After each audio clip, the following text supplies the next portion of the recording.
दोस्तों, मेरी इस वास्तविक कहानी में आपका स्वागत है। मेरे जेठ जी को एक बार ट्रेन में मौका मिला और फिर वो सब काम कर डाले थे मेरे साथ। मेरे जेठ जी काफी जवान और सुंदर है। आइए शुरुआत से बताती हूँ कैसे हुआ ये सब। कहानी के अंत में वही सब होगा। ट्रेन का सफर यूं तो हमेशा ही थका देने वाला होता है, लेकिन जेठ सुदी के उस झुलसाते हुए महीने में उत्तर प्रदेश के एक छोटे से स्टेशन से मुंबई तक का वो सफर मेरे लिए एक ऐसी कशमकश और खामोश हलचल का जरिया बन जाएगा, ये मैंने कभी नहीं सोचा था। मेरा नाम मीरा है। शादी को अभी जुम्मा जुम्मा 2 साल ही हुए थे। मेरे पति रमेश मुंबई की एक प्राइवेट कंपनी में काम करते थे और वहीं एक छोटा सा कमरा किराए पर लेकर रहते थे। इस बार गांव आने पर उन्होंने तय किया कि वो मुझे भी अपने साथ मुंबई ले जाएंगे, लेकिन ऐन वक्त पर कंपनी के किसी ज़रूरी काम से उन्हें तुरंत फ्लाइट पकड़कर पहले निकलना पड़ा। पीछे मैं और घर का सामान रह गया। अकेले इतनी दूर का सफ़र करना मेरे लिए मुमकिन नहीं था। इसलिए घर के बड़ों ने तय किया कि मेरे जेठ जय जी मुझे मुंबई छोड़ आएंगे। जय जी स्वभाव से गंभीर, लंबे चौड़े और थोड़े रसूखदार किस्म के इंसान थे। घर में सब उनकी बात मानते थे। मैं भी उनका बहुत आदर करती थी और हमेशा उनके सामने घूंघट का लिहाज रखती थी। जिस दिन हमें निकलना था उस दिन दोपहर से ही आसमान से आग बरस रही थी। स्टेशन पर पहुंचे तो पैर रखने की जगह नहीं थी। जब हमारी ट्रेन प्लेटफॉर्म पर आकर रुकी तो नज़ारा देखकर मेरे हाथ पैर फूल गए। जनरल और स्लीपर डिब्बों की बात तो छोड़िए, हमारे एसी 3 टियर डिब्बे का भी बुरा हाल था। वेटिंग टिकट वाले और भारी सामान लिए लोग गलियारे में इस कदर भरे थे कि पैर रखने तक की जगह नहीं थी। जैसे तैसे जयजी ने अपना रौब दिखाकर और लोगों को हटाते हुए मुझे डिब्बे के अंदर धकेला और खुद सामान लेकर पीछे पीछे आए। जब हम अपनी सीट के पास पहुंचे तो वहां पहले से ही तय संख्या से ज्यादा लोग ठंस कर बैठे हुए थे। जय जी ने अपनी भारी आवाज में कहा, भाई साहब जरा खिसकिए, हमारी रिजर्व सीट है। थोड़ी आनाकानी के बाद वहां बैठे लोगों ने थोड़ी सी जगह बनाई। जय जी ने मुझे बैठने का इशारा किया। मैं जैसे तैसे उस तंग जगह पर बैठ तो गई, लेकिन जगह इतनी कम थी कि मैं ढंग से सांस भी नहीं ले पा रही थी। मेरा आधा शरीर सीट से बाहर था और ट्रेन के हिलने से मैं बार बार गिरने को हो रही थी। मुझे इस तरह परेशान और असहज देखकर जयजी के चेहरे पर एक अजीब सी बेचैनी और गहराई तैर गई। ट्रेन ने एक लंबे हॉर्न के साथ रफ्तार पकड़ ली थी। डिब्बे के भीतर की उमस और भीड़ के कारण मेरा दम घुट रहा था। मैं बार बार अपनी साड़ी के पल्लू को संभाल रही थी और खुद को सीट पर टिकाए रखने की नाकाम कोशिश कर रही थी। तभी जय जी, जो मेरे ठीक सामने वाली बची कुची जगह पर आड़े तिरछे बैठे थे, थोड़ा आगे झुके। उन्होंने आसपास के माहौल पर एक नज़र दौड़ाई, जहां हर कोई अपनी ही धुन में था, और फिर बेहद धीमी फुसफुसाती हुई आवाज में मुझसे कहा, मीरा, ऐसे तो तुम पूरे रास्ते परेशान रहोगी। जगह बिल्कुल नहीं है और आगे का सफर बहुत लंबा है। मैंने घूंघट के अंदर से ही धीरे से कहा, कोई बात नहीं जेठ जी, मैं जैसे तैसे कट लूंगी। उन्होंने कुछ देर मुझे देखा, फिर अपने पैरों को थोड़ा फैलाते हुए एक बेहद गंभीर लेकिन अधिकारपूर्ण लहजे में बोले, बहू संकोच मत करो, यहाँ कोई देखने वाला नहीं है और सब अपनी धुन में है। तुम एक काम करो, आओ और मेरी जांघों पर बैठ जाओ, कम से कम आराम से तो रहोगी। उनकी ये बात सुनकर एक पल के लिए मेरे कान सुन्न हो गए। जेठ और बहू का रिश्ता मर्यादा का होता है। गांव घर में तो हम आमने सामने बैठने से भी कतराते हैं, लेकिन इस वक्त परिस्थिति ऐसी थी कि थकान और असुविधा हावी हो रही थी।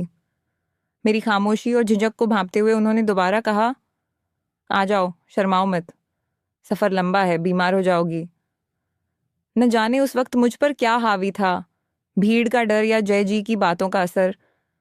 मैंने धीरे से कदम बढ़ाया और संकोच से सिमटते हुए उनकी जांघों पर बैठ गई।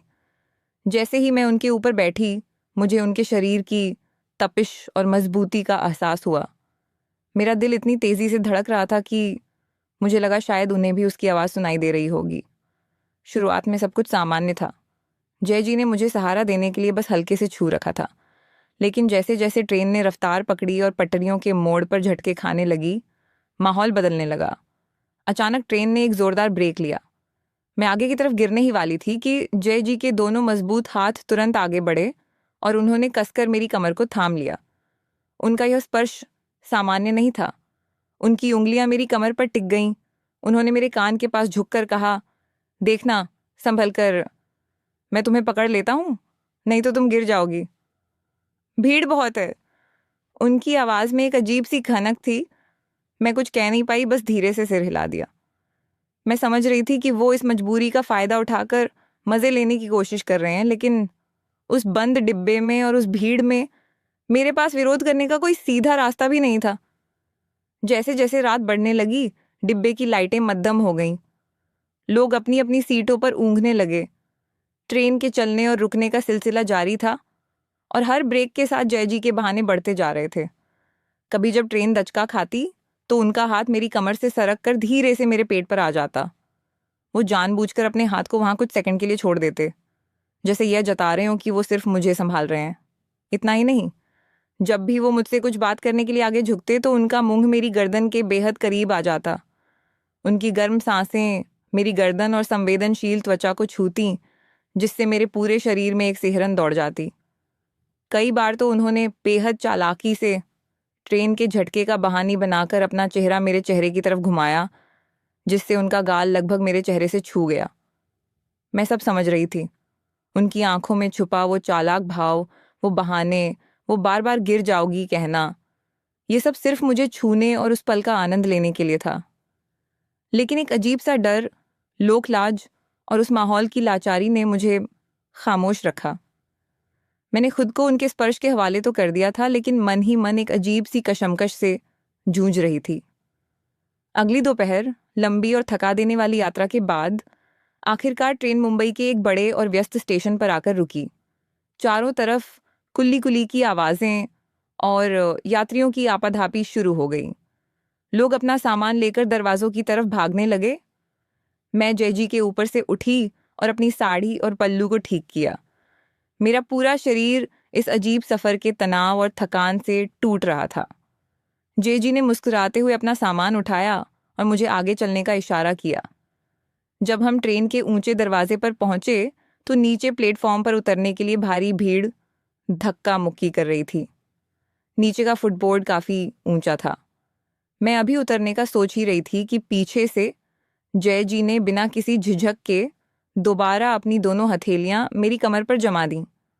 उन्होंने मुझे लगभग हवा में उठाते हुए धीरे से नीचे उतारा और बड़े ही अपनेपन और फिक्र भरे लहजे में बोले, आराम से मीरा, गिर जाओगी कहीं, देखो कितना धक्का लग रहा है यहाँ। मैंने नीचे उतरकर अपने पैर संभाले और पलटकर उनकी तरफ देखा। उनके चेहरे पर वही जानी पहचानी मध्यम सी मुस्कान थी। मैं अच्छी तरह जानती थी कि प्लेटफॉर्म पर उतरना इतना भी मुश्किल नहीं था और न ही मुझे किसी सहारे की इतनी ज़रूरत थी। ये सब सिर्फ उस आखिरी मौके का फ़ायदा उठाने और मज़े लेने का एक और बहाना था। सामने ही भीड़ में रमेश हमें ढूंढते हुए आ रहे थे।